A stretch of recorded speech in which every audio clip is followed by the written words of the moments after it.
Abraham Lincoln, The Practical Mystic by Francis Grierson. The Practical Mysticism of Abraham Lincoln.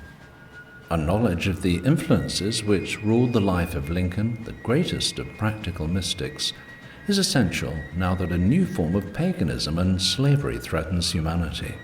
In Lincoln's time, the black slaves of America had to be freed. In our time, the white slaves of Europe have to be freed. We have returned to the conquest. History is being repeated, but on a far vaster scale. The whole world is groaning under the threatened deeds of tyranny that seeks to become an absolute.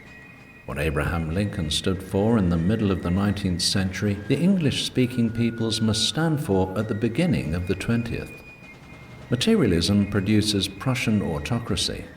The spiritual power brought America safely through the ordeals of the Civil War. But the material and the spiritual cannot both rule at the same time. One must yield authority to the other, and we cannot succeed by denying the very thing which caused Lincoln to triumph over all enemies and obstacles. In 1862, the Reverend Byron Sutherland went with some friends of the President to call upon him. On September the 15th, 1872, Dr. Sutherland wrote to the Reverend J.A. Reed. The President began by saying, "The ways of God are mysterious and profound beyond all comprehension. Who by searching can find him out? Now, judging after the manner of men, taking counsel of our sympathies and feelings, if it had been left to us to determine it, we would have had no war. And going farther back to the occasion of it, we would have had no evil. There is the mystery of the universe which no man can solve, and it is at that point that human understanding backs down. There is nothing left but for the heart of man to take up faith and believe where it cannot reason. Now, I believe we are all agents and instruments of divine providence. On both sides we are working out the will of God. Yet how strange the spectacle! Here is one half of the nation prostrated in prayer that God will help to destroy the Union and build up a government upon the cornerstone of human bondage. And here is the other half, equally earnest in their prayers and efforts to defeat a purpose which they regard as so repugnant to their ideas of human nature and the rights of society, as well as liberty and independence. They want slavery, we want freedom. They want a servile class. We want to make equality practicable as far as possible. And they are Christians, and we are Christians. They and we are praying and fighting for results exactly the opposite. What must God think of such a posture of affairs? There is but one solution: self-deception. Somewhere there is a fearful heresy in our religion, and I cannot think it lies in the love of liberty and in the aspirations of the human soul. I hold myself in my present position, and with the authority invested in me as an instrument of providence, I have my own views and purposes. I have my convictions of duty and my ideas of what is right to be done. But I am conscious every moment that all I am and all I have is subject to the control of a higher power. Nevertheless, I am no fatalist. I believe in the supremacy of the human conscience, and that men are responsible beings, that God has a right to hold them and will hold them to a strict personal account for the deeds done in the body. God alone knows the issue of this business. He has destroyed nations from the map of history for their sins. Nevertheless, my hopes prevail generally above my fears for our republic. The times are dark. The spirits of ruin are abroad in all their power, and the mercy of God alone can save us. The Divine Will. September 30th, 1862, when everything looked dark and the future of America was uncertain, Lincoln wrote the following meditation on the divine will. The will of God prevails. In great contests, each party claims to act in accordance with the will of God. Both may be, one must be wrong. God cannot be for and against the same thing at the same time. In the present civil war, it is quite possible that God's purpose is something different from the purpose of either party. And yet the human instrumentalities, working just as they do, are of the best adaptation to effect His purpose. I am almost ready to say this is probably true, that God wills this contest, and wills that it shall not end yet. By his great power on the minds of the contestants, he could have either saved or destroyed the Union without war. Yet the contest began, and having begun, he could give the final victory to either side any day. Yet the contest proceeds. The mystical awakening. A mystical epoch is upon us, and like all vital movements, it has come without systematic propaganda and without organized effort. The world upheaval did not cause this new movement. It has simply advanced it by stripping materialism of its elusive trappings and showing it naked to the civilized world. It is not the work of one man or any single group, sect or nation. Its characteristics are Anglo-American, and its development will prove the only antidote to the new pagan culture, which opposes not only Christian morals, but everything that places the spiritual above the material. Abraham Lincoln, the greatest practical mystic the world has known for 1900 years, is the one man whose life and example ought to be clearly set before the English-speaking peoples at the supreme climax in the history of civilization. The thoughts, incidents, manifestations which the majority of historians glide over with a careless touch or sidetrack because of the lack of moral courage are the only things that count in the life of that great seer. His whole existence was controlled by influences beyond the ken of the most astute politicians of his time. His genius was superhuman, and since this world is not governed by chance, a power was at work which foreordained him for his unique mission. W. H. Herndon has this to say in his biography of the immortal statesman. Nature had burned into him her holy fire and stamped him with the seal of her greatness. In other words, the seal of the practical mystic, which may be taken as the keynote to the spiritual theme of his marvelous experiences, for it is futile to continue to harp on Lincoln's political acumen, his knowledge of law, his understanding of the people, his judgment of individuals, his poverty, his disregard of the conventional, as causes of his greatness. The same may be said of thousands of others, yet there is no other Lincoln. To arrive at a just appreciation of the man and his achievements, I felt it essential to read very carefully all the books written by those most intimate with the great president, a study which has required a period of 30 years. The writing of The Valley of Shadows was one of the results of that study, that book being, as far as I could make it, a depiction of the spiritual atmosphere of the Lincoln country in Lincoln's time, the atmosphere in which he lived and moved, thought and worked. Too long has the materialism of weights and bushel measures dimmed the light that shines from the example of that incomparable seer. Too long have politicians used his name to fish for gudgeons in the muddy waters of sectional politics. Too long has Lincoln been held up in speeches and electioneering maneuvers as a politician who arrived because he was honest. As if Webster, Calhoun, Clay, Sumner, and scores of others were not equally honest without ever attaining a world influence. What caused Lincoln's honesty? His conscience. And what created his conscience? His innate mystical knowledge of the difference between good and evil. Philosophers and puppets, the solemn dignity of duty and the sham dignity of ambition. His was the clear vision in the darkest hour, while others were magnifying events through long-distance spectacles or minimizing them in nearsighted details. The mystical trend now visible in England and America is not a revival but a renaissance. It has come in the natural course of events, being the only thing that responds to the spiritual aspirations and needs of the dispensation ushered in by the Great War.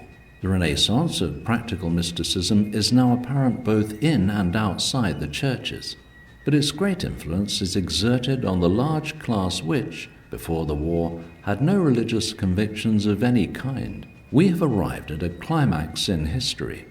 Old methods and systems are passing, but not the old fundamental truths.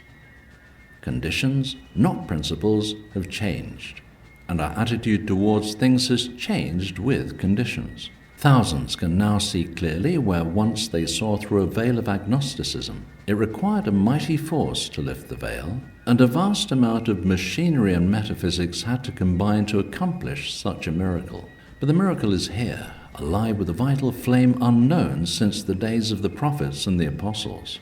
The spiritual renaissance is not a drawing-room fad.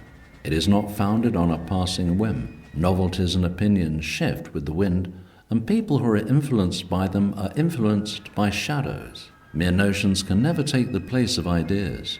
Novelties possess no fundamental basis on which the spirit of man can build, and the difference between an idea and a notion is the difference between a university and a lunatic asylum. The spiritual renaissance is not confined to any particular profession, and this is why it is making headway among people of such diverse views. The war has crushed the juice out of the orange on the tree of pleasure, and nothing is left but the peel over which materialism is slipping to its doom.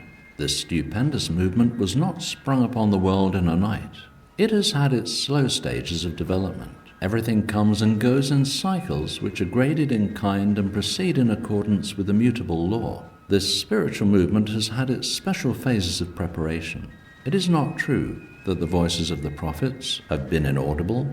What is true is that every voice that has sounded since the dawn of historical civilization has been heard and heeded. Emerson uttered a great mystical truth when he said, "A book written for three will gravitate to three," and similarly, a voice intended for three will be heard and heeded by three. The agnostic and the mystic. Herndon's agnosticism left no lasting impression on the mind of Lincoln. Lincoln was more or less influenced by Herndon at the beginning of their acquaintance, but such influence did not last long. This is remarkable, because Herndon was a man with a powerful originality and a strong will. Another curious thing is that Mr. Herndon, in spite of his probity, his practical ability, and his talent as a lawyer, never became known beyond his own state.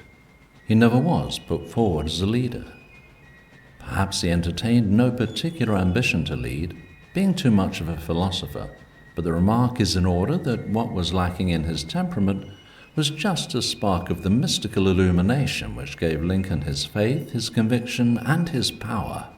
No doubt, Herndon was singularly fitted for the position he held with Lincoln for the space of 20 years. Had he been a leader in public affairs, he could not have aided Lincoln as he did. That the great president never had a mentor is plain to all who have studied the best biographies. He did sometimes act upon suggestions from friends in matters of minor importance in his private affairs. When one day, after he had become president, Mrs. Lincoln informed him that the gossips declared he was being ruled by Seward, his reply was, "I may not rule myself out, certainly Seward shall not. The only rule is my conscience, following God in it, and these men will have to learn that yet." And Seward did learn it, as well as Stanton and Chase and every member of the cabinet, and all others who came within the radius of his mystical circuit. Indeed, the generals all learnt it, some of them to their sorrow, long before the war ended. Lincoln's authority became apparent to all whenever he delivered a speech on important occasions. Then, as Judge Whitney has said, he was as terrible as an army with banners. Colonel Henry Watterson, in his memorable address before the Lincoln Union in Chicago, puts the question, where did Shakespeare get his genius? Where did Mozart get his music? Whose hand smote the lyre of the Scottish ploughman? God alone. And if Lincoln was not inspired of God, then there is no such thing as special providence or the interposition of divine powers in the affairs of men. End of section 1.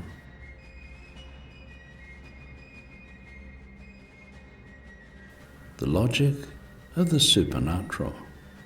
Judge Henry C. Whitney has asked the following questions. By what magic spell was this the greatest moral transformation in all profane history wrought? What genius sought out this roving child of the forest, this obscure flatboatman, and placed him on the lonely heights of immortal fame? Why was this best of men made the chief propitiation for our national sins? Was his progress causative or fortuitous? Was it logical or supernatural?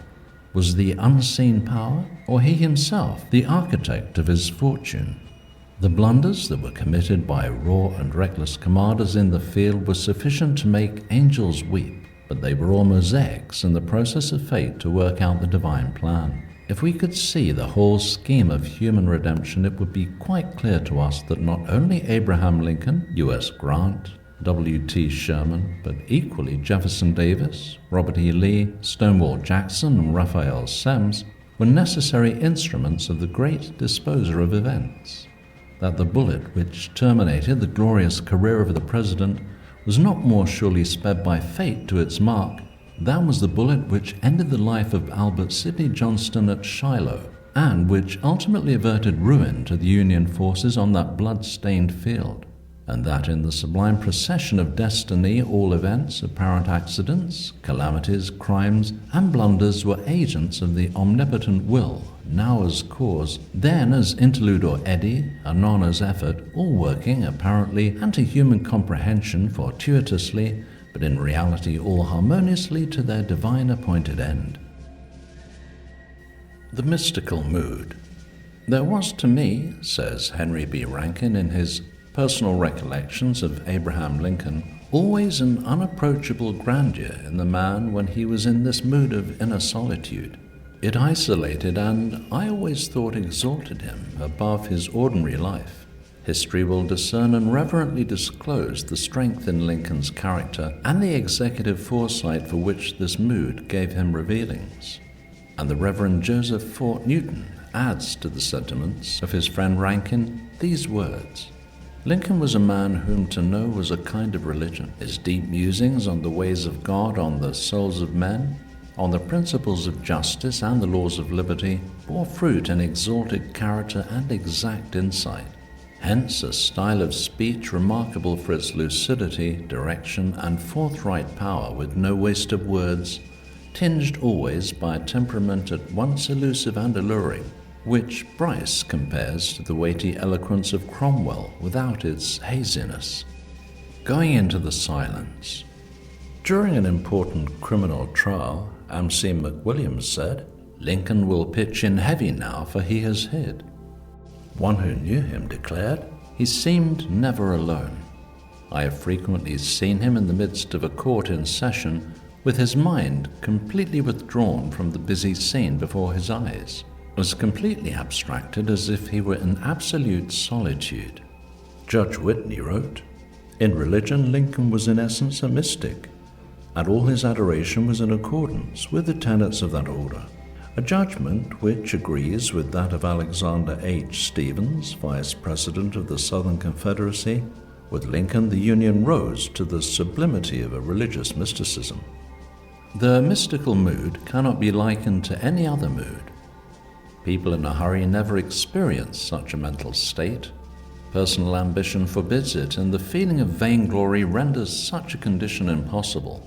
What renders the life of Lincoln so instructive is the fact that with him everything was so natural. He did not experiment. He did not practice special hours and seasons.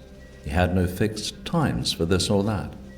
He professed no subtle methods of inducing moods and took no stimulants. Nature and a mystical providence arranged and provided. His moods were between himself and his God. No one ever dared approach him as to the why or the wherefore of his silence. And it is proper here to comment on the instinctive good sense of the American people in whose midst Lincoln passed his whole life. They instinctively knew too much to presume upon the privacy of his mystical moods. In this their attitude was wholly admirable. The American people were at the time practical, democratic seers, without whom the greatest practical mystic could not have existed.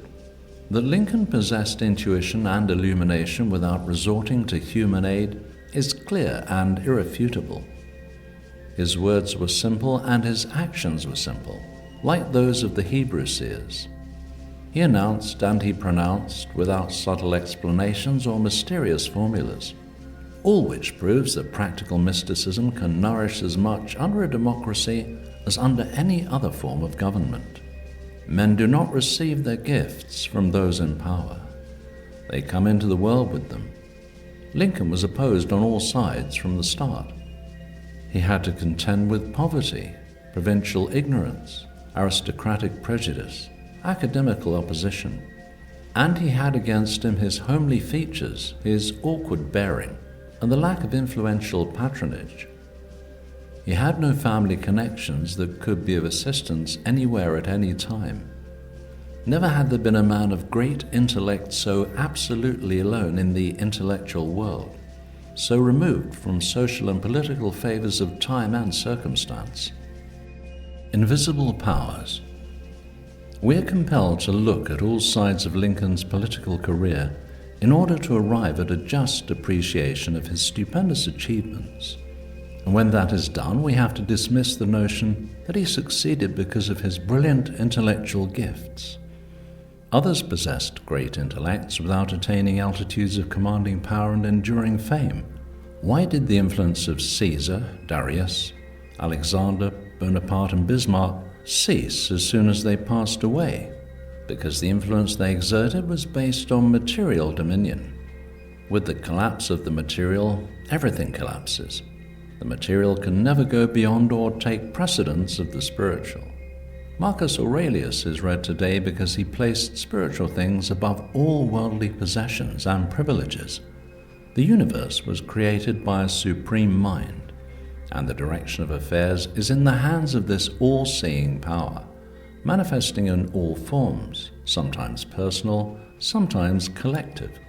In Lincoln's case, it took a pronounced individual form, isolated and unique, as in Moses. The ease with which Lincoln overcame opposition amazed those who were near him. They judged it miraculous. Miracles are manifestations for which science has no definition, no analysis. Lincoln's intelligence was not bound by the known rules and laws of science. It requires intuition and illumination for its realization. Such intelligence cannot be handled in detail as chemists handle the elements of matter. In the mystical world, all the elements, forces, and combinations act and develop together as one manifestation at one time. No mental chemistry can separate them.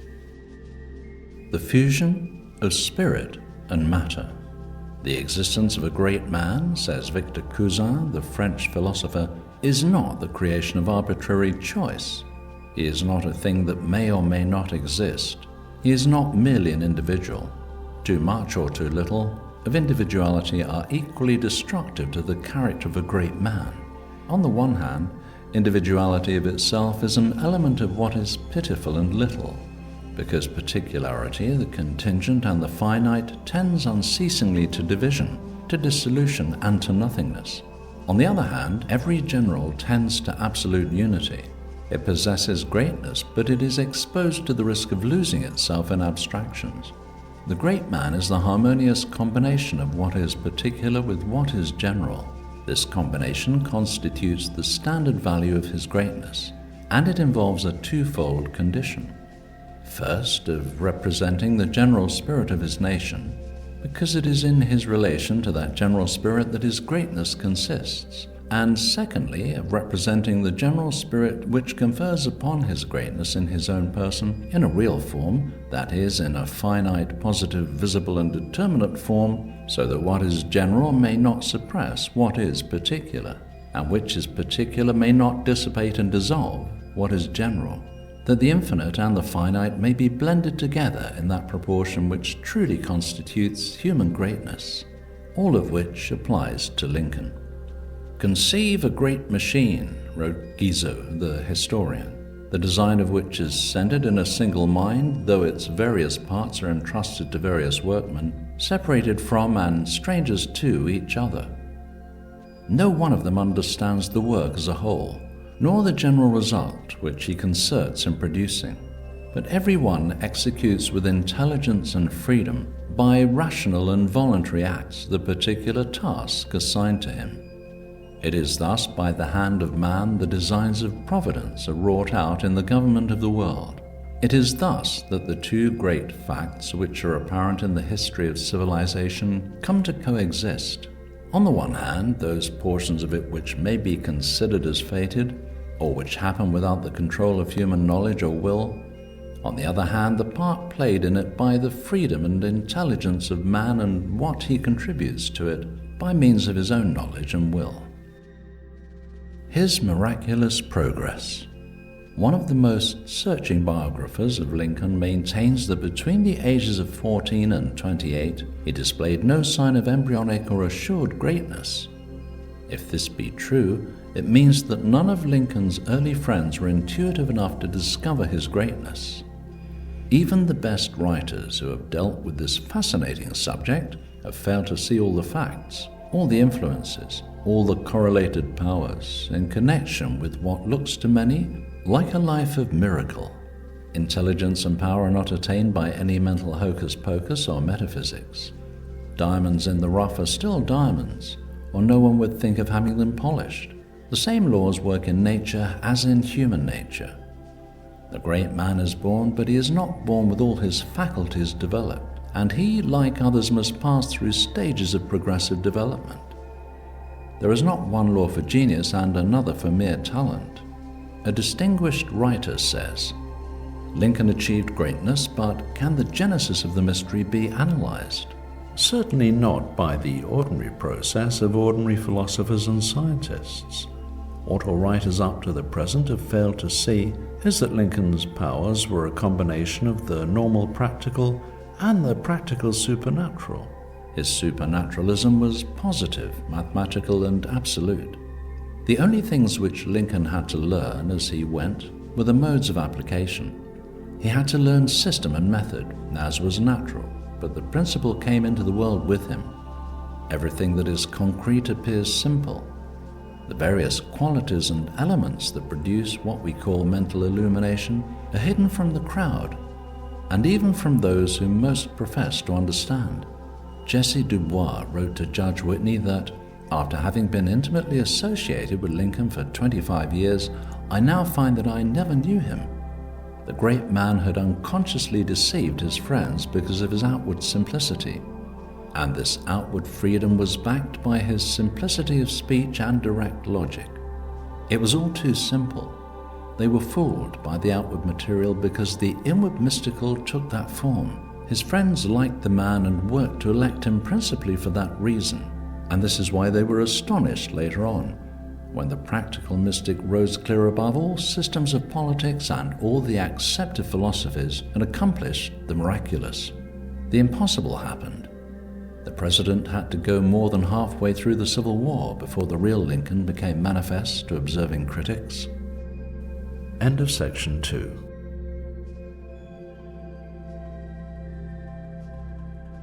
A prophetic witness.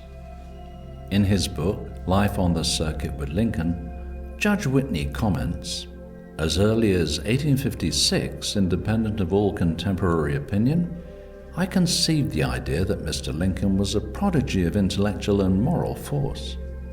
Others associated with us deemed him superlatively great, but still human. I went farther. My view was definite and pronounced, that Lincoln was ordained for a greater than a merely human mission. And I avowed this belief as early as that time. His character as a lawyer was controlled and molded by his character as a man. He understood human nature thoroughly and was an expert in the cross-examination of witnesses. If a witness told the truth without evasion, Lincoln was respectful and patronizing to him. But he would score a perjured witness unmercifully. He took no notes, but remembered everything quite as well as those who did so.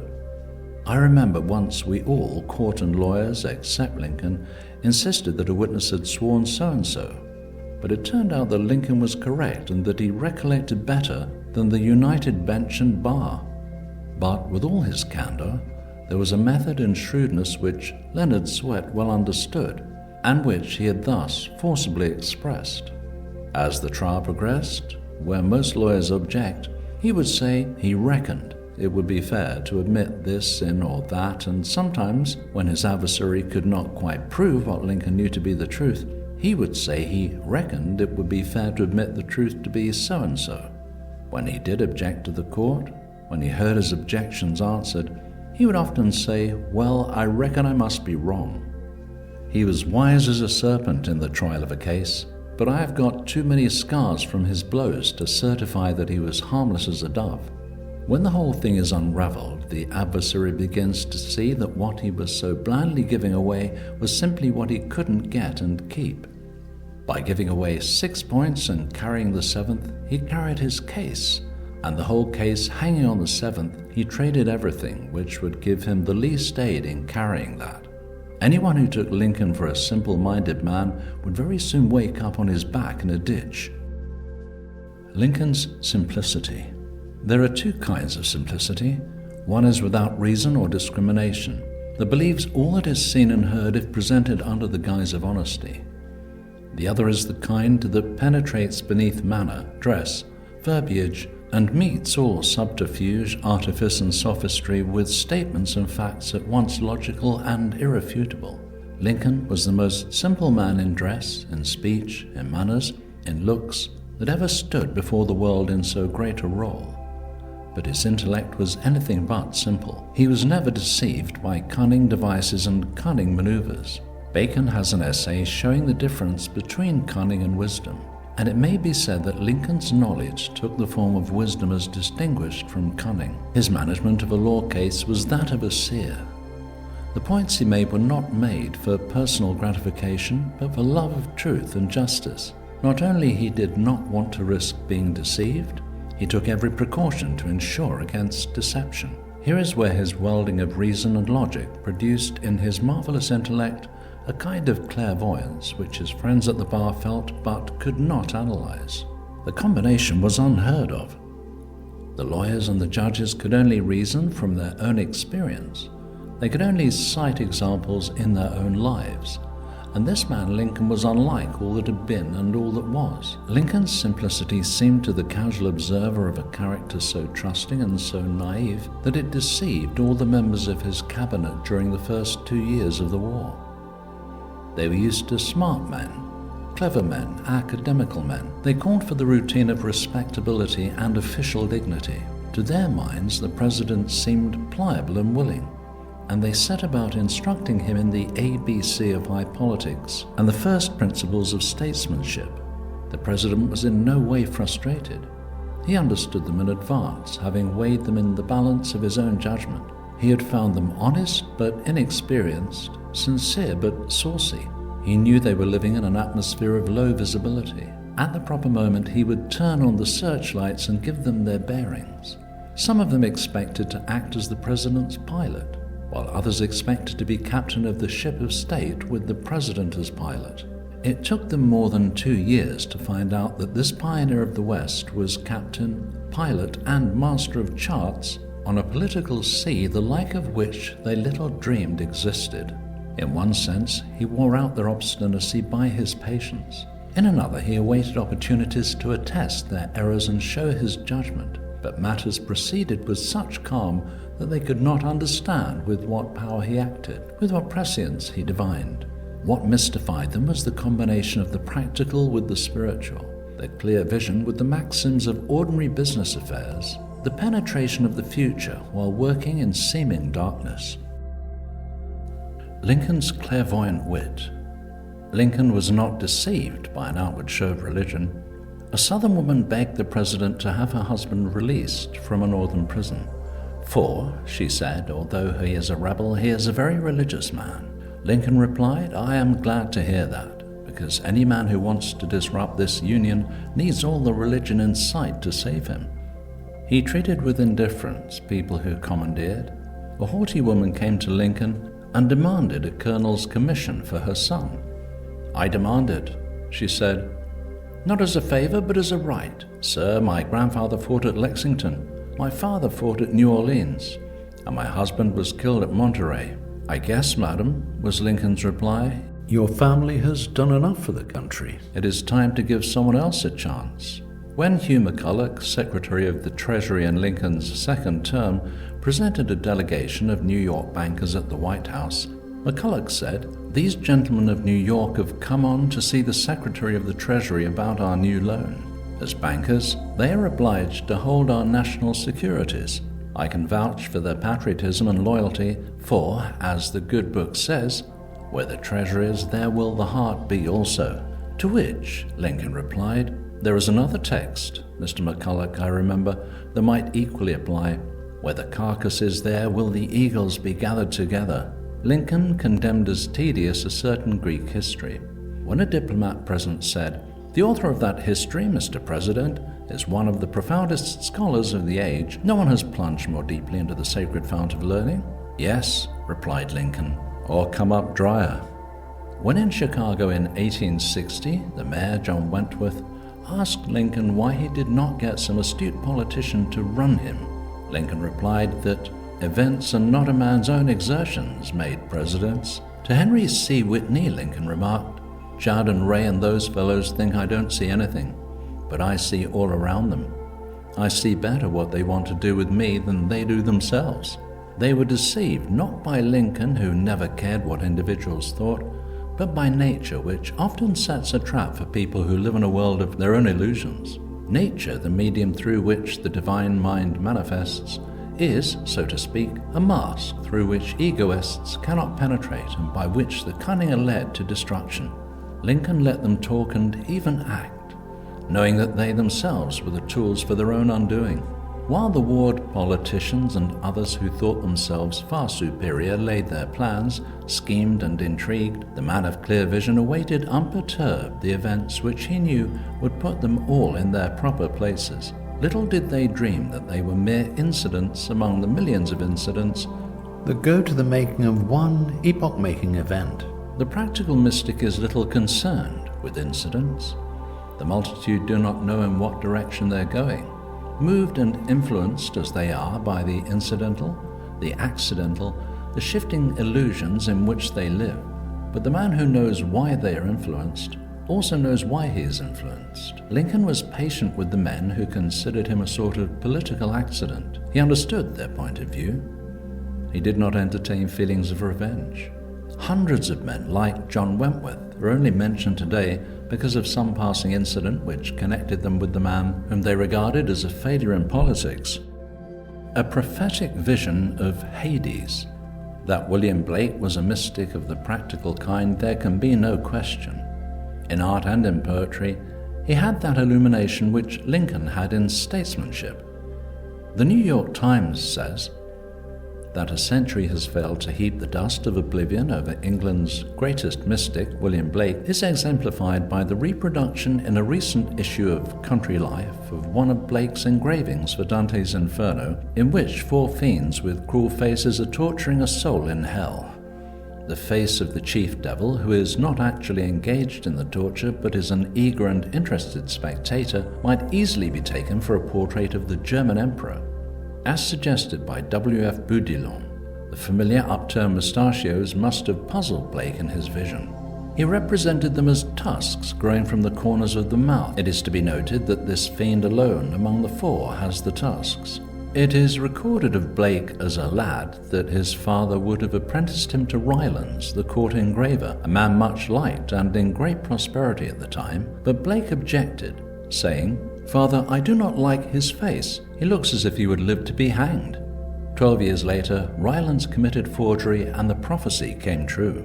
Blake's visions, startling though they be, are not more startling than the prophecies made by Lincoln, as for instance his prophecy of prohibition, women's rights, and the end of slavery, not to mention his visions concerning himself. The practical mystic sees through, the scientific materialist sees only the surface. Eternity is the everlasting now. Blake drew a faithful portrait of the Kaiser Wilhelm II of Germany long before the Kaiser was born, and Tycho Brahe predicted the birth of a Swedish conqueror and what he would accomplish. In these things there is no place for chance, nor is it true that the practical mystic is limited to poetry or art, or to music, or to religion, politics, and philosophy. Neither is the practical mystic confined to any particular social class or any creed. Abraham Lincoln could not have directed affairs had he been a recluse. Before he became an adept in the direction of material affairs, he had to be familiar with the practical ways of the world, and as a lawyer he passed through a school that left no place for vague theories or vain illusions. He frequently stripped others of their illusions, but, being free of illusions himself, he had none to lose. This made him invulnerable. His enemies were swayed by theories. Nothing short of knowledge sufficed for this man, who reduced his adversaries to the position where they were kept constantly on the alert to know what maneuver to employ next. They moved in a region of guesswork, where there was no law except that of their own confusion and discomfiture. Shakespeare and Lincoln. Lincoln, says Judge Whitney, was one of the most heterogeneous characters that ever played a part in the great drama of history, and it was for this reason that he was so greatly misjudged and misunderstood, that he was on the one hand described as a mere humorist, a sort of Artemus Ward or Mark Twain, that it was thought that by some irony of fate, a low comedian had got into the presidential chair, and that the nation was being delivered over to conflagration, while this modern Nero fiddled upon its ruins.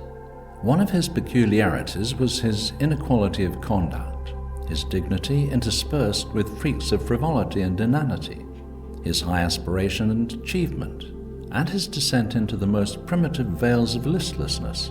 In the chief drawer of his cabinet table, all the current joke books of the time were in juxtaposition with official commissions, lacking only the final signature, applications for pardons from death penalties, laws awaiting executive action, and orders which, when launched, would control the fate of 1 million men and the destinies of unborn generations. Hence it was that superficial persons, who expected great achievements to be ushered in with a prologue, could not understand or appreciate that this great man's administration was a succession of acts of grand and heroic statesmanship, or that he was a prodigy of intellect and moral force. The mystic Shakespeare and the mystic Lincoln have a connecting link in their wit and humour. Had Shakespeare left us only 2 dramas, Macbeth and Othello, no one would have dreamed of a creation like Falstaff emanating from the same mind. Yet it is because of the union of the tragic and the humorous that Shakespeare is universally human, worldly wise as well as spiritual and metaphysical. Shakespeare makes of the gravedigger in Hamlet a sort of clown with a spade, and throughout all his dramas, wit and humour, pathos and tragedy go hand in hand. Without his humour, Shakespeare would have been little more than an English Racine. With Lincoln, humour was made to serve a high psychic purpose. By its means, he created a new atmosphere and new conditions, through which he could all the more freely work and act. He brought humour into play for his own good as well as that of others. He was not a theorist or a dreamer of dreams. He was a practical mystic. A prophecy fulfilled. In a letter written from Springfield, Illinois, August 15, 1855, to the Honorable George Robertson of Lexington, Kentucky, Lincoln said, "The autocrat of all the Russias will proclaim his subjects free sooner than will our American masters voluntarily give up their slaves."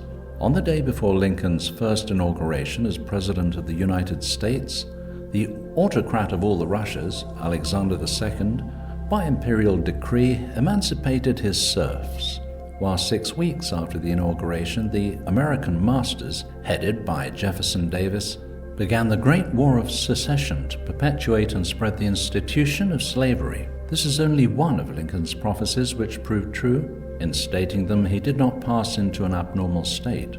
He spoke as one would speak of the coming weather. He did not consult the stars nor any person before making a prophetic statement. Seeing clearly was as natural to him as eating or sleeping.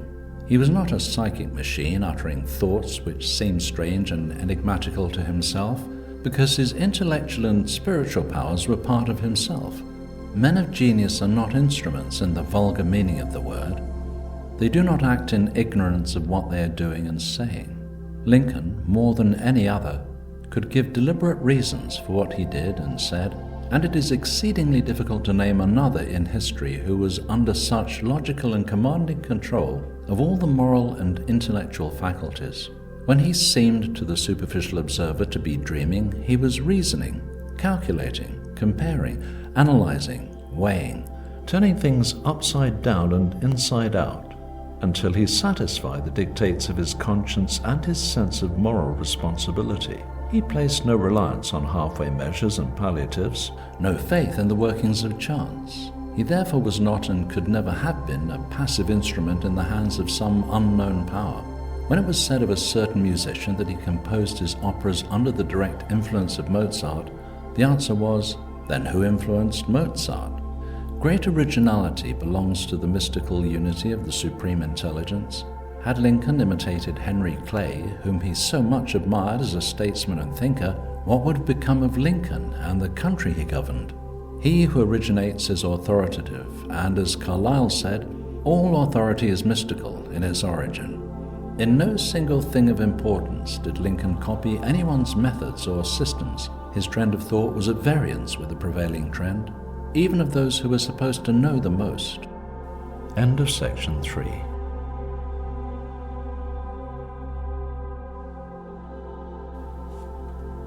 The ordinances of heaven. Canst thou bind the sweet influence of Pleiades, or loose the bands of Orion? Canst thou bring forth Mazzaroth in his season? Or canst thou guide Arcturus with his sun? Knowest thou the ordinances of heaven? Job. Phenomena that arrive with the days, months, seasons, centuries, are accompanied by events of corresponding significance in the human world, for everything is related to everything else. In 1858, a new party came into being, who was as much a phenomenon in the human world as the comet of that year was in the starry heavens, an apparition first observed by the Florentine astronomer Donati. Some scientific authorities give Donati's comet an orbit of 2,000, others 3,000 years. Its advent was as unexpected as was the advent of Lincoln. Its immense orbit, the splendor of its train, its seeming close proximity to the earth, the presentiments which it inspired in millions of the people, corresponded with the sentiments and sensations inspired by the phenomenal progress of Lincoln, the avatar of democratic freedom and justice. The following description is taken from The Valley of Shadow. After a long period of cloudy weather, the sky cleared, and when darkness closed in, the night came with a revelation. Never had such a night been witnessed by living man, for a great comet hung suspended in the shimmering vault like an immense silver arrow, dominating the world and all the constellations. An unparalleled radiance illumined the prairie. The atmosphere vibrated with a strange, mysterious glow, and as the eye looked upward, it seemed as if the earth was moving slowly towards the stars. The sky resembled a phantasmagoria seen from the summit of some far and fabulous Eden. The Milky Way spread across the zenith like a confluence of celestial altars, flecked with myriads of gleaming tapers, and countless orbs rose out of the luminous veil like fleecy spires tipped with the blaze of opal and sapphire. The great stellar clusters appeared as beacons on the shores of infinite world, and night was the window from which the soul looked out on eternity. Such was the celestial apparition that ushered in the new party, which was to support Abraham Lincoln and send him to the White House. In all vital phenomena, there is periodicity. The barometer comes to its minimum height of the day between 4 and 5 in the evening. Again, it is at its maximum height between 8 and 10 in the morning and between 8 and 10 in the evening. The two first of these periods is when the electric tension is at its minimum. At its maximum during the two latter periods. The basic unit of the lunar day is 12 hours. An ordinary or solar day is 2 days, and an ordinary week is 2 weeks. This hebdomadal or heptal cycle governs, either in its multiple or submultiple, an immense number of phenomena in animal life, in which the number 7 has a prominent place. Mr. Hay of Edinburgh, writing some 60 years ago, says, "There is harmony of numbers in all nature, in the force of gravity, in the planetary movements, in the laws of heat, light, electric and chemical affinity, in the forms of animals and plants, in the perceptions of the mind. Indeed, the direction of natural and physical science is towards a generalization which shall express the fundamental laws of all by one simple numerical ratio. The mysticism of Pythagoras was vague only to the unlettered. It was a system of philosophy found on existing mathematics, which comprised more of the philosophy of numbers than our present. Philosophical students of human nature have taken note of the danger professional and businessmen encounter when they extend their mental activities beyond the hour of 4 p.m. by the sun. Thousands fail because of their ignorance of the fundamental laws governing all things physical. The morning hours up to 10 a.m. are just as dangerous for many who are highly susceptible to the electric tension which occurs up to that hour. The feeling that prevails from 4 to 8 in the afternoon is one of mental or physical fatigue, that in the morning one of irritability. Lincoln was not immune from natural law. On one occasion at 5 p.m. he was suddenly informed of the defeat of the Northern forces, and it was feared by those who were present that he would fall to the ground. Mr. C.C. Coffin sprang forward to assist the president, who, however, succeeded in returning to the White House unaided. Nature creates the natural,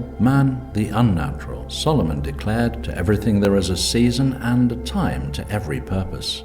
Tycho Brahe and Lincoln. When Hugh Miller, the noted geologist, faced the inexplicable, he committed suicide. But Tycho Brahe, the Danish astronomer, the greatest practical mystic the world of science has known, experienced a sense of joy and exhilaration every time he viewed the starry heavens through his telescope. He considered astronomy something divine. His was the joyful pride of the seer who revels in the unexplained mysteries of the universe, and from time to time obtained clairvoyant glimpses of the working of the miracle. Brahe, like Abraham Lincoln, had moments when he perceived the inevitable with unalloyed vision. After carefully studying the comet of 1577, he declared that it announced the birth of a prince in Finland who should lay waste Germany and vanish in 1632. Gustav Adolphus was born in Finland, overran Germany, and died in 1632. Brahe was the forerunner of the true scientist, Lincoln the forerunner of the true statesman. It is not a fact that science and intuition are antagonistic. The antagonism exists only in the imagination of second-rate thinkers. The great discoverers always put the spiritual and the mystical above learning. Brahe and Newton as scientists were unequaled in their age and have not been surpassed in this. The culture of modern Germany has but emphasized the danger of pseudoscience in all walks of life and made it plain that no nation can prosper under such an illusion. The Prussians have forced many to revert back to a consideration of the gifts of such men as Tycho Brahe, Newton, Lincoln, and the difference between their science and that of culture is a difference that strikes the normal thinker with amazement. The true scientist is a seer who discloses new facts and discovers hidden laws. The true scientific mystic creates, but the votaries of culture destroy without creating. Yet they will be destroyed by their own weapon. Modern materialism will go down under the weight of the material. The denial of the mystical forces of the universe is the vulnerable spot in the scientific armor of Krupp culture. Let anyone who wishes to be convinced by crude facts alone read the history of Frederick the so-called Great, and then read a history of Lincoln. Then let the student ask which is the greater nation today, Prussia headed by Frederick's descendant, or America represented by Woodrow Wilson, the legitimate outcome of Washington, the inspired patriot, and Lincoln, the inspired emancipator.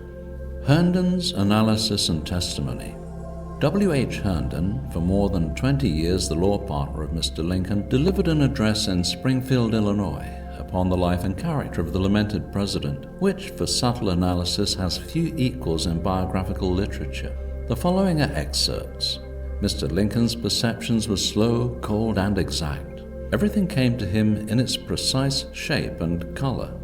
To some men, the world of matter and of man comes ornamented with beauty, life, and action, and hence more or less false and inexact.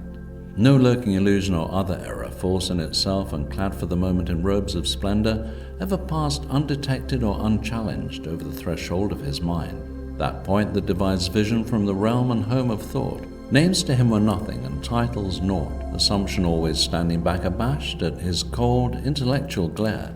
Neither his perceptions nor intellectual vision were perverted, distorted, or diseased. He saw all things through a perfect mental lens. There was no diffraction or refraction there. He was not impulsive, fanciful, or imaginative, but calm and precise. He threw his whole mental light around the object, and in time, substance and qualities stood apart. Form and color took their appropriate places, and all was clear and exact in his mind. In his mental view, he crushed the unreal, the inexact, the hollow, and the sham. To some minds, the world is all life, a soul beneath the material. But to Mr. Lincoln, no life was individual or universal that did not manifest itself to him. His mind was his standard. His perceptions were cool, persistent, pitiless in pursuit of the truth. No error went undetected, and no falsehood unexposed if he once was aroused in search of truth. An original mind. Mr. Lincoln saw philosophy in a story and a schoolmaster in a joke. No man saw nature, fact, thing from his standpoint. His was a new and original position, which was always suggesting, hinting something to him. Nature, insinuations, hints, and suggestions were new, fresh, original, and odd to him. The world, fact, man, principle, all had their powers of suggestion to his susceptible soul. They continually put him in mind of something known or unknown. Hence his power and tenacity of what is called association of ideas. His susceptibilities to all suggestions and hints enabled him at will to call up readily the associated and classified fact and idea. Mr. Lincoln was often at a loss for a word, and hence was compelled to resort to stories and maxims and jokes to embody his idea that it might be comprehended. So true was this peculiar mental vision of his that though mankind has been gathering, arranging, and classifying facts for thousands of years, Lincoln's peculiar standpoint could give him no advantage over other men's labor. Hence, he tore up to the deep foundations or arrangements of facts and coined and arranged new plans to govern himself. His labor was great, continuous, patient, and all-enduring. The great books. The truth about the whole matter is that Mr. Lincoln read less and thought more than any man in his sphere in America. When young, he read the Bible, and when of age, he read Shakespeare. The latter book was scarcely ever out of his mind.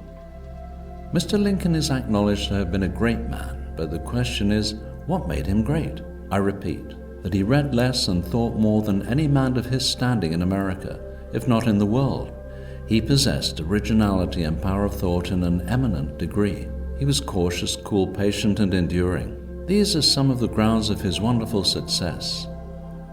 Not only was nature, man, fact, and principle suggestive to Mr. Lincoln, not only had he accurate and exact perceptions, but he was causative, i.e., his mind ran back behind all facts, things and principles to their origin, history, and first cause, to that point where forces act at once as effect and cause. He would stop and pause in the street and analyze a machine. He would whittle things to a point and then count the numberless inclined planes and their pitch, making the point. Mastering and defining this, he would then cut that point back and get a broad transverse section of his pine stick and peel and define that. Clocks, omnibuses, language, paddle wheels, and idioms never escaped his observation and analysis. Before he could form any idea of anything, before he would express his opinion on any subject, he must know its origin and history, in substance and quality, in magnitude and gravity. He must know his subject inside and outside, upside and downside. He searched his own mind and nature thoroughly, as I have often heard him say.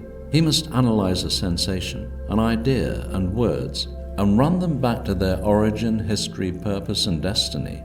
He was most emphatically a merciless analyzer of facts, things, and principles. When all these processes had been well and thoroughly gone through, he could form an opinion and express it, but no sooner. Hence, when he did speak, his utterances rang out gold-like, quick, keen, and current upon the counters of the understanding. He reasoned logically through analogy and comparison. All opponents dreaded him in his originality of idea, condensation, definition, and force of expression. And woe be to the man who hugged to his bosom a secret error if Mr. Lincoln got on the chase of it. I say woe to him. Time could hide the error in no nook or corner of space in which he would not detect and expose it. Veneration and truth.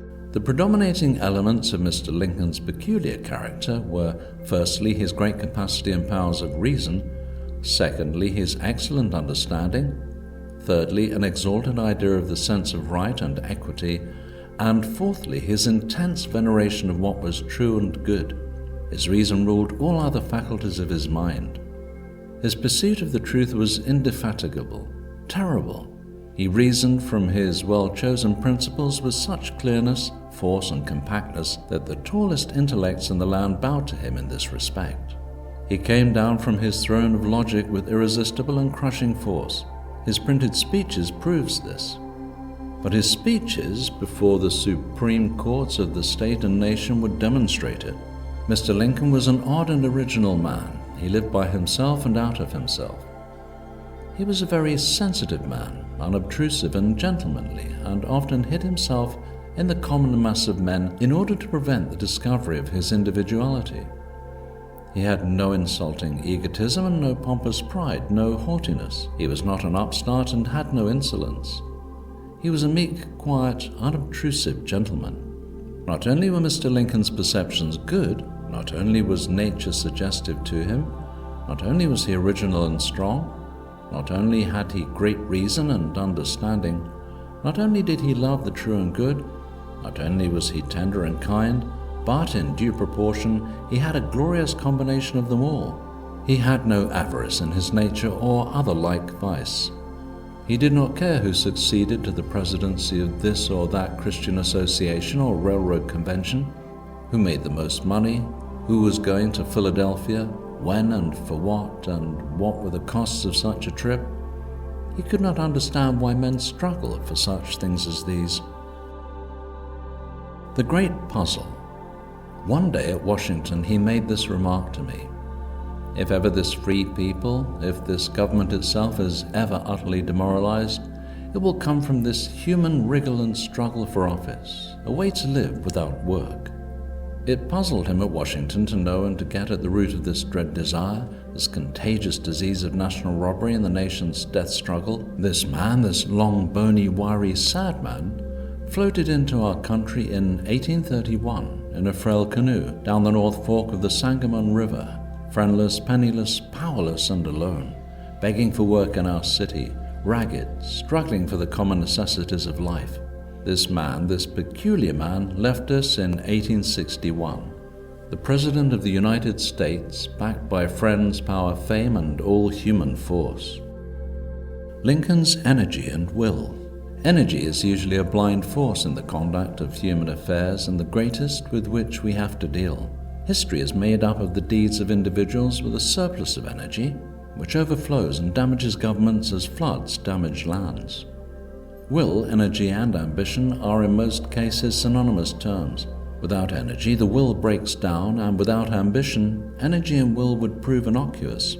No one can doubt that misdirected energy was at the bottom of much that moved the Prussians, and that their ambitions were wholly material, limited to geographical boundaries. Lincoln displayed physical as well as mental energy in a supernormal degree. His will was as fixed as a mountain of adamant, while his ambition was not personal but national and universal. Only the practical mystic could direct such forces with wisdom, and as we look still closer into the mystery of his temperament, the question of pride and vanity rises, and the relation to ambition and will. In the first place, what causes ambition? Pride, answers the world, but the world is wrong. Ambition is not the result of pride but of vanity. Solomon, the wisest and greatest man of his time, was a proud man and a wise ruler until he began to import apes and peacocks. Then vanity usurped the place of pride, and he came to the end of his temporal tether. Vanity caused Napoleon to have himself crowned Emperor of the French, and from that day his power declined. A proper sense of pride would have led him to stop where he was and refuse all further manifestations and developments of worldly honor. Pride tends to moral dignity and intellectual reticence, and that is why Lincoln blushed in the presence of the institution of slavery. His pride gave him an acute sense of shame, and his honor an acute sense of justice. Only the vain will consent to live in idleness while others slave for them. Vanity induces anything from the ridiculous to the criminal, and those controlled by it are subject to absurd statements and ridiculous actions. They cannot avoid both. Washington and Lincoln were free from the fetters of ridicule. They were imbued with a subconscious pride which stood for the whole nation. End of section 5.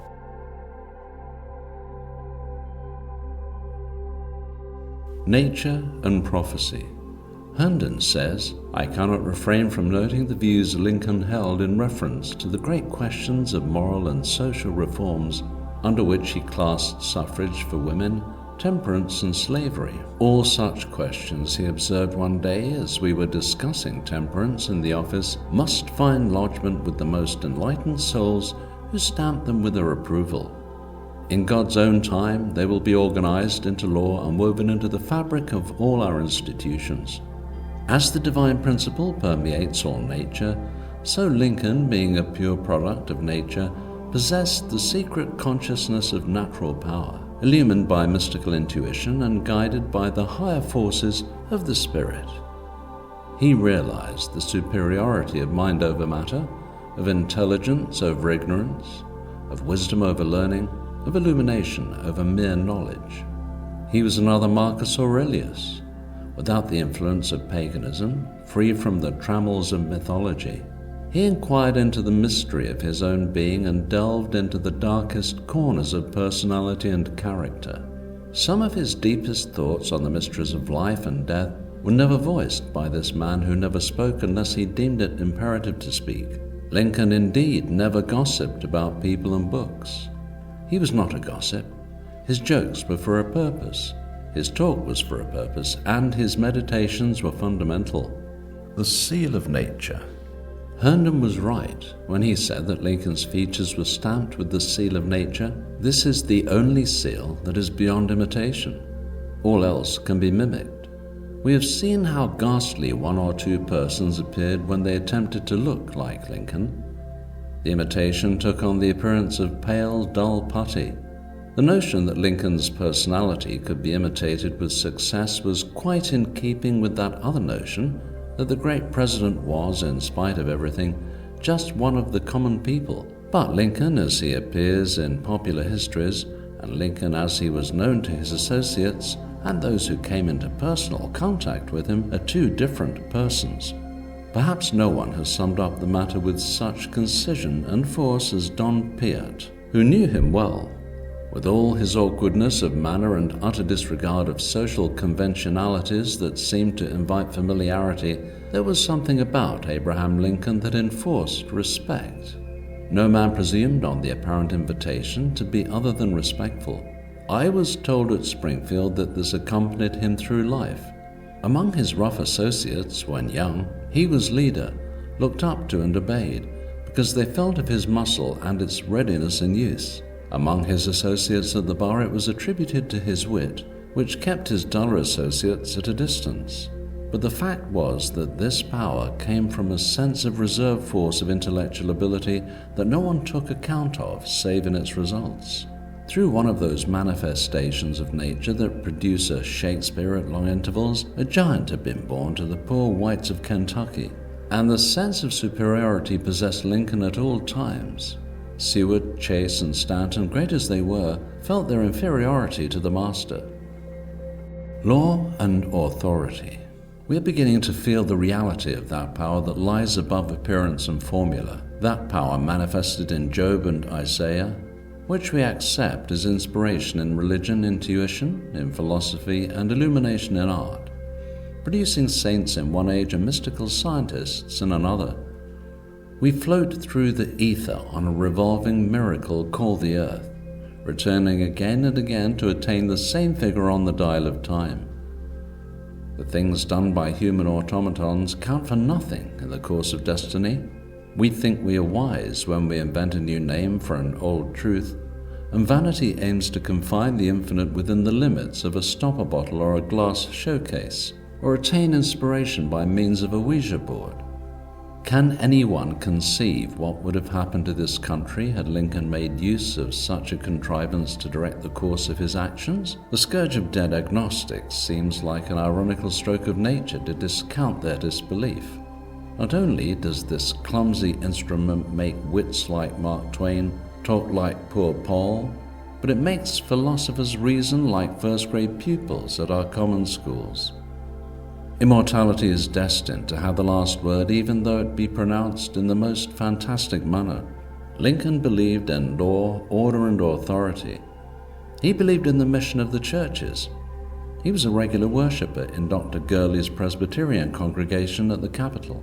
He was a praying president like George Washington, and while he was not a member of any church, he was convinced that all the churches were necessary.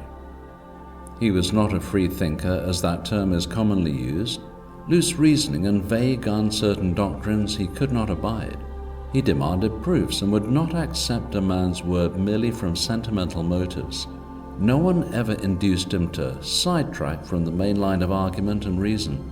His attitude in the matter of inspiration and spiritual direction may be summed up in a few words spoken at the time a delegation of Chicago ministers came to him, urging him in God's name to free the slaves without further delay.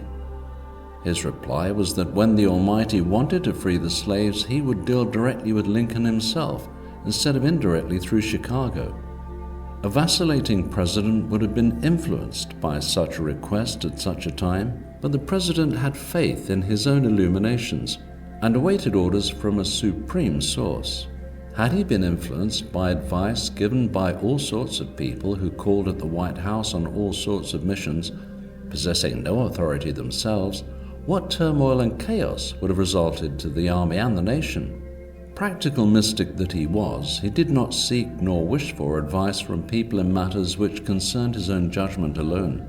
It is true that on several occasions he was approached by persons who came with messages of various kinds, assumed to be spiritual, but Lincoln received them with a neutral politeness, sometimes mingled with a grim humor, as when Robert Dale Owen read to him a long manuscript presumed to be highly inspirational and illuminating, and Lincoln replied, "Well, for those who like that sort of thing, that is the thing they would like." Lincoln as critic. Nothing escaped Lincoln's powers of philosophical and metaphysical analysis. He did not read the Bible and Shakespeare merely for pleasure, as people read novels. He could give excellent reasons for everything he did. Even in his most listless moods, he never lost his firm grip on affairs, both general and individual. When he read a book, it was because there was something in it which helped him to penetrate deeper into the recesses of life and character. He would study a passage or a chapter until he had assimilated its wisdom and its mystical import. Lincoln was a natural critic. When Walt Whitman's Leaves of Grass was first published, a copy of the book was read and discussed by several of his friends in Springfield. Lincoln at once recognized the fact that a new poetic genius had appeared, and he did not permit adverse opinions to influence his judgment. He cared nothing for the romantic in itself. He cared only for those phases of literature which induced serious philosophical and spiritual thought. While his partner read Carlyle, he read Shakespeare. In the spring of 1862, the president spent several days at Fortress Monroe, awaiting military operations upon the peninsula. As a portion of the cabinet were with him that was temporarily the seat of government, and he bore with him constantly the burden of public affairs. His favorite diversion was reading Shakespeare. One day, it chanced to be the day before the capture of Norfolk.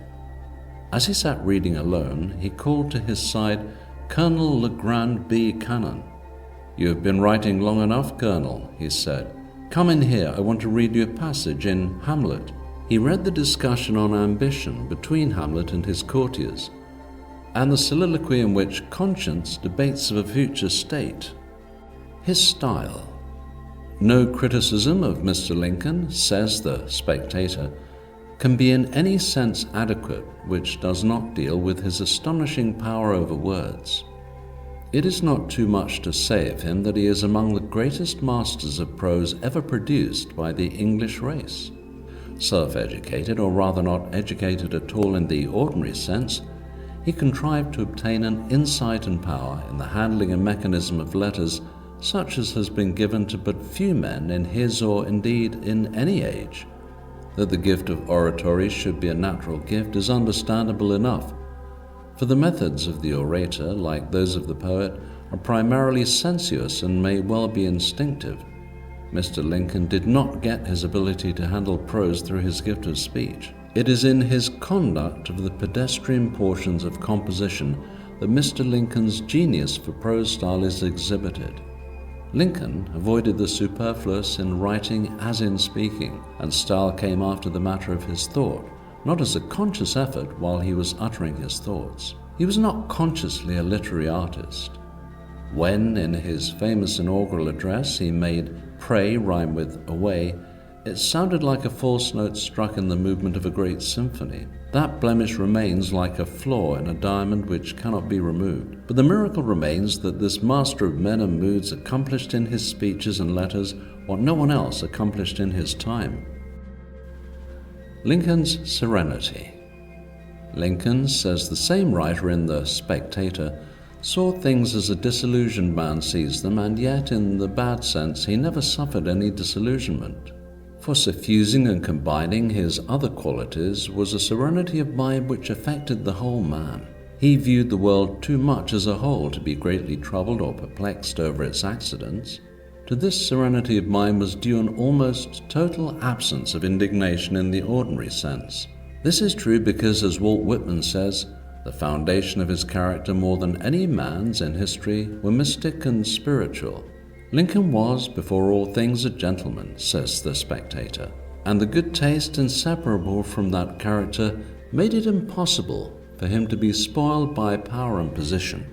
This grace and strength of character is never better shown than in the letters to his generals, victorious or defeated. If a general had to be reprimanded, he did it as only the most perfect gentleman could do it. Nevertheless, the invulnerable president did show his anger or indignation on some few occasions, and justly so. As a rule, he did not consider it worth his while to permit himself to be moved by the sayings and doings of anyone. The foolish are unworthy of indignation. They must be dealt with quietly but effectively, while the others must be managed with gentle firmness backed by the fundamentally drastic. Fuss and fury were unknown to this pioneer politician, philosophical statesman, and mystical leader. No man can be serene who doubts himself. Lincoln, when in doubt as to the actions of others, did not grope in the darkness, but waited. His invincible trust in Providence held him aloof from the petty circumstances and daily routine of intrigue, and his imagination soared in the empyrean while those around him flattered themselves that he was being influenced or led by their counsels and their interests. He treated people who bedeviled him with importunities and all sorts of advice as the wise parent treats a child who asks for the impossible. He knew that a little waiting would wear them out, and they would end by forgetting. Often, in place of a flat refusal, he would turn away the office seeker by a sudden, adroit stroke of his humor, thus sending the man and his friends away smiling good-humoredly at Lincoln's inimitable tact. The romance of his character. There is a romance of character that accompanies people of exceptional achievements, as Emerson has so justly said, and Lincoln possessed it without being in the slightest degree conscious of the fact. This is one reason why his life surpasses in interest any book of fiction ever written. He united all the realism of pioneer life with the romance of the inexplicable and the fascination of the unexpected. Those who come to Lincoln in search of the shifting romance of bohemianism will be disappointed, for the romance of change and vacillation is the kind that leads to the poorhouse or the hospital. This romance of character, belonging as it did to the temperament of the man, was hidden from the multitude, but all could readily see the romance of the progressive events of his life. Lincoln was at times awed but not alarmed by the turn of affairs which placed him at the head of the nation. He realized the tremendous responsibility without regrets or fear. He was fully conscious of his mission, but quite unconscious of the romantic elements which enveloped it. For Lincoln's life included both the romance of character and the romance of experience. Without the first, the second would have unfitted him for the heavy responsibilities of his high office later on. He did not seek experience for the sake of experience, like so many in our day, or under the illusion that truth and wisdom arrive perforce. He forced nothing. He followed a natural course of events, dealing with each according to the light of his own judgment, asking for no advice. Neither the romance of character nor the romance of experience comes to those who seek them. Self-consciousness dissipates romantic mystery. End of section 6.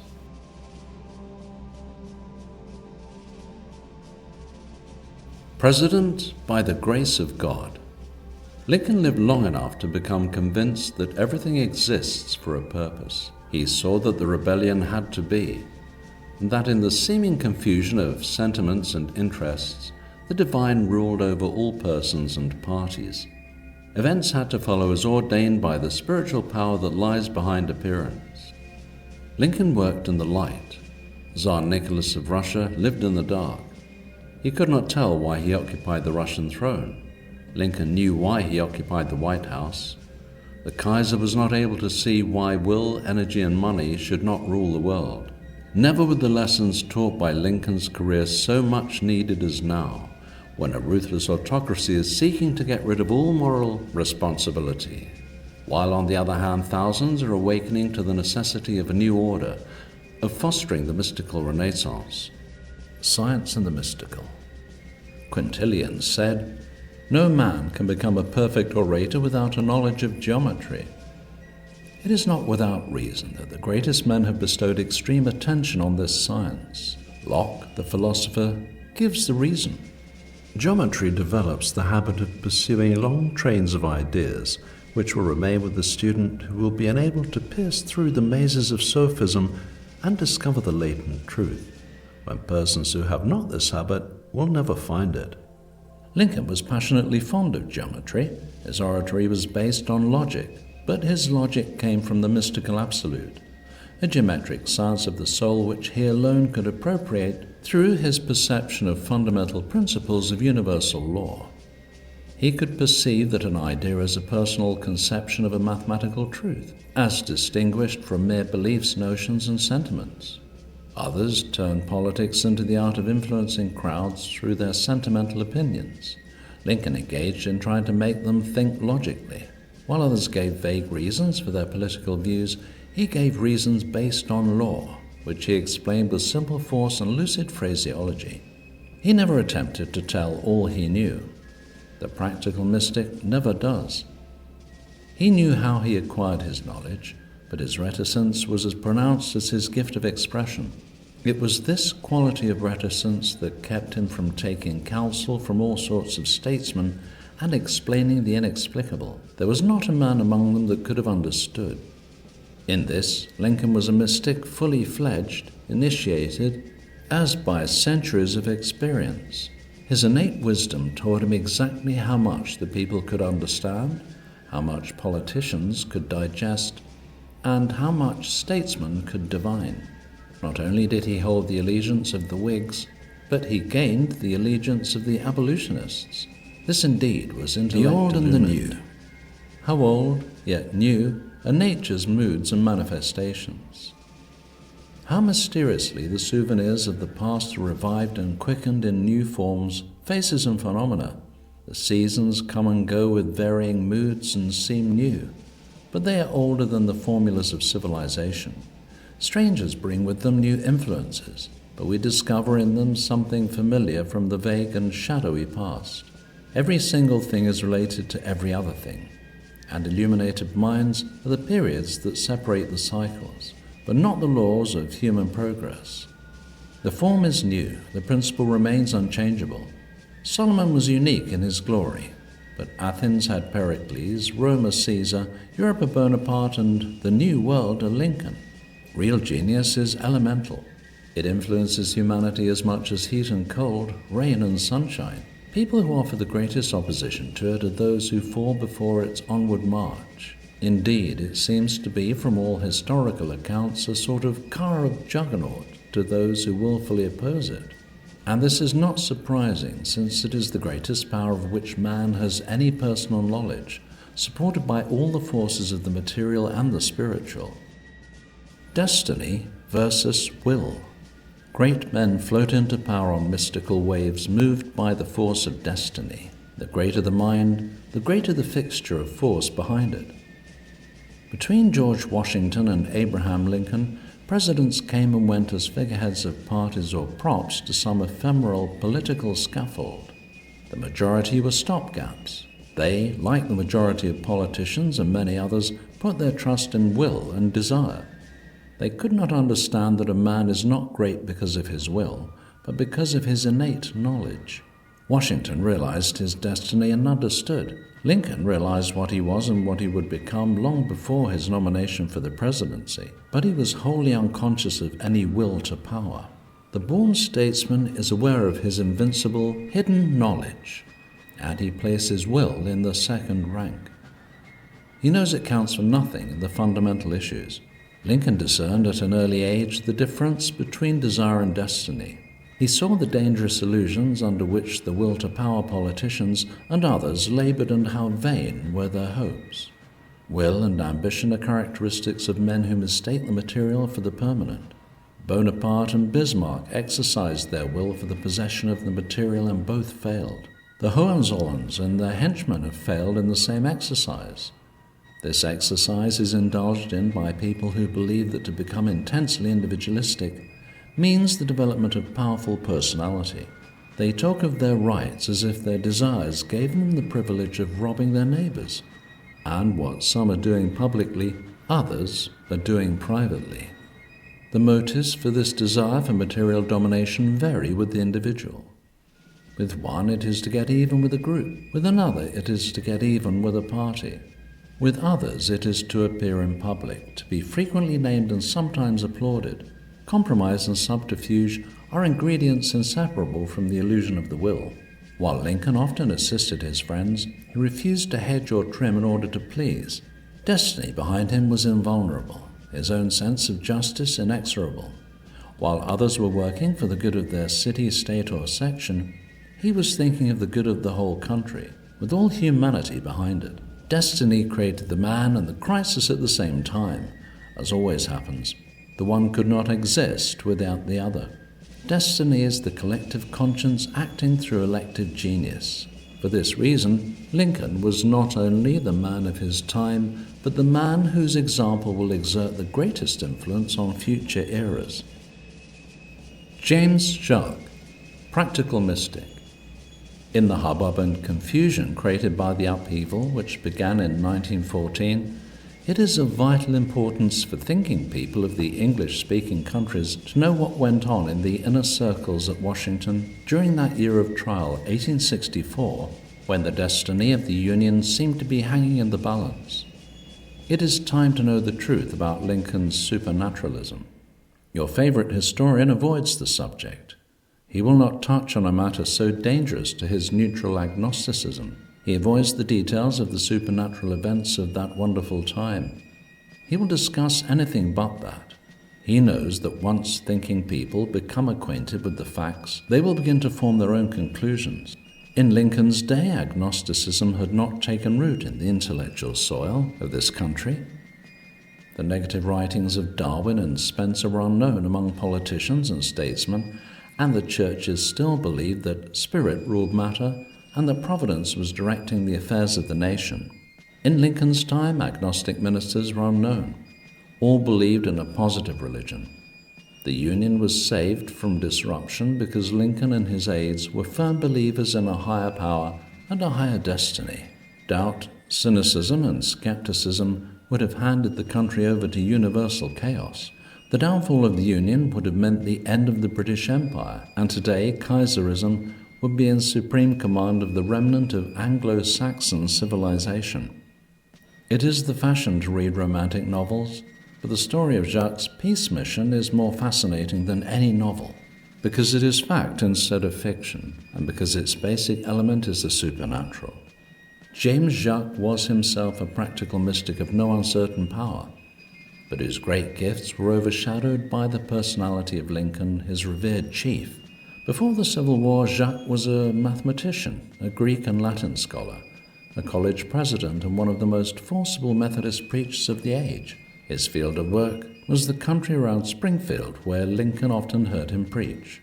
Long before Jacques received the mystical command to undertake his peace mission to the rebel headquarters at Richmond, Lincoln knew and respected him as a sincere and earnest patriot.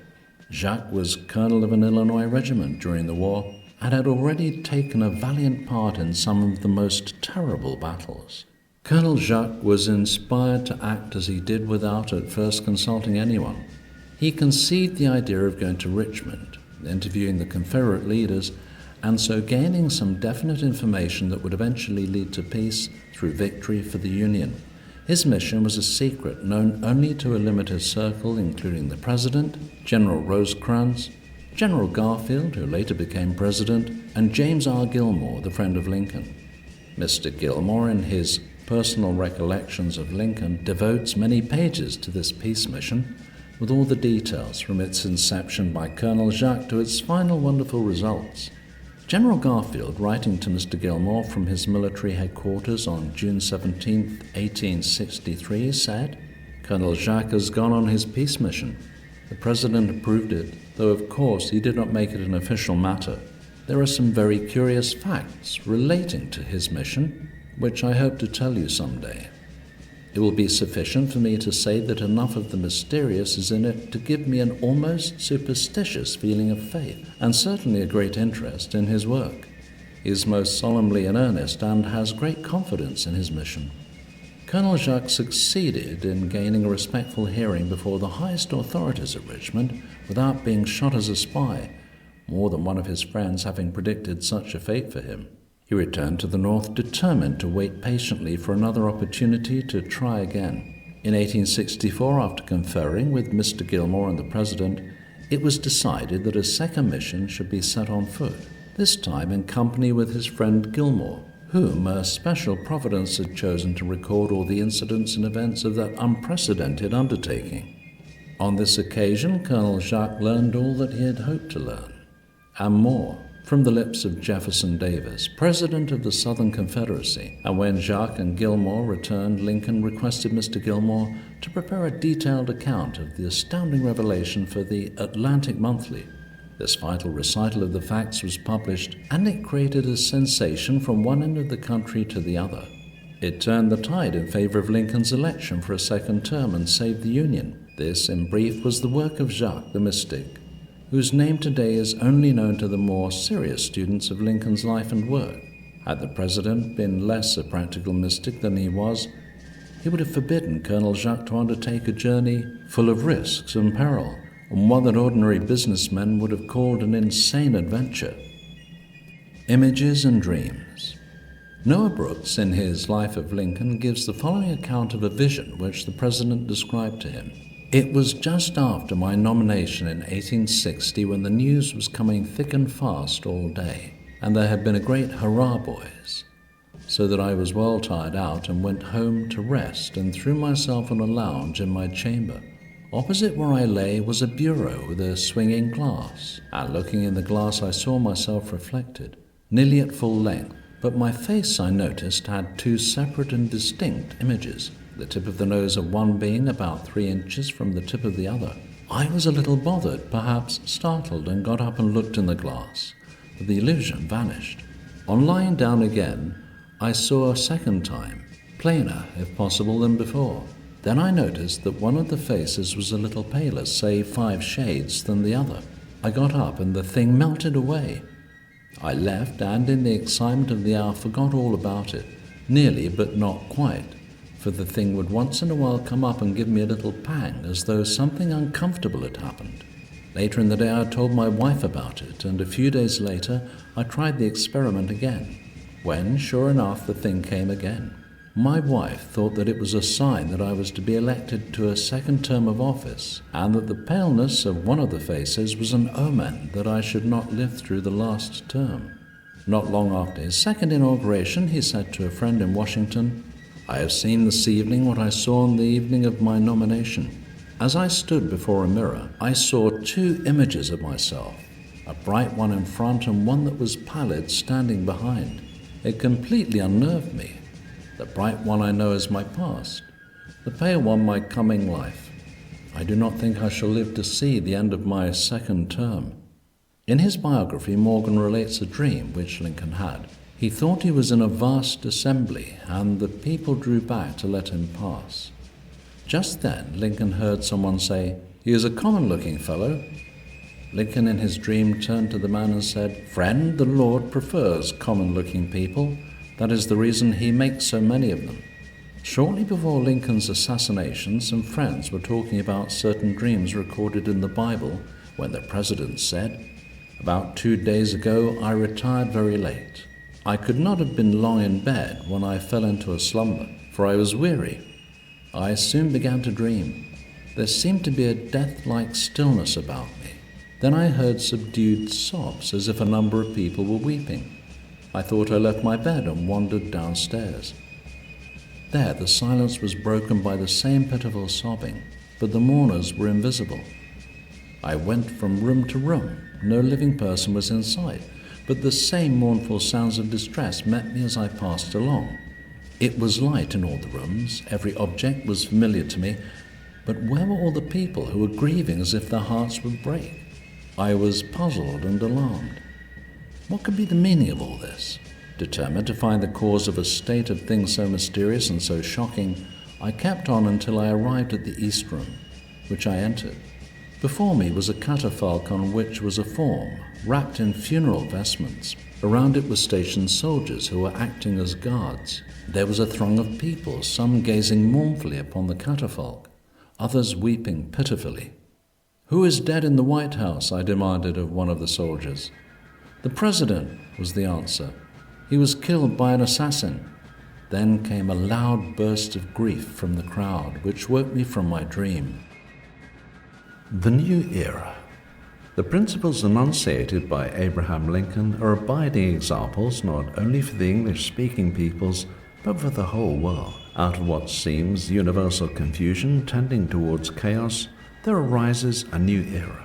A material transformation had to occur before the uprising of the spiritual, and the truth is beginning to dawn in the minds of thousands that behind all material phenomena there dwells the divine idea. Before the gates of oblivion closed on civilization, we were plucked from the gulf in accordance with the divine purpose.